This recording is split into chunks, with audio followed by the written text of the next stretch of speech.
Gremo torej v spremembe zakona o delovnih razmerjih. Čakamo na socialni dialog. Zakon je pripravljen. Včeraj smo dogovorili zadnjo pomembno vprašanje, ki zadeva nadgradnjo zdravstvenega sistema, če želite reformo. To je vprašanje financiranja. Ker je zdaj temu tako, bo, mislim, da čez vikend na moji mizi osnutek zakona o zdravstvenem zavarovanju. Upam, da bo kmalu tudi zakon o dejavnosti.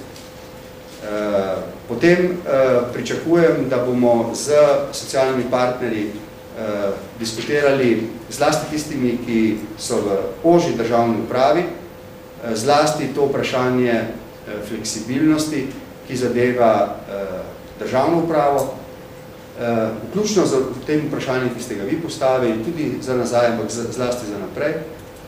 Tako da bi pridobili zaupanje javnosti, da javnost ne bo rekla, da delamo nekaj čez prst, na pamet, da bomo imeli primerljive podatke in ugotovitve iz držav, ki so nam sorodne, ali se želimo po njih zgledovati. Potrebujemo pa po mojem mnenju vitkejšo upravo, ki bo dobro stimulirana in ki bo fleksibilna. In mislim, da bo potem slovenska država še uspešnejša.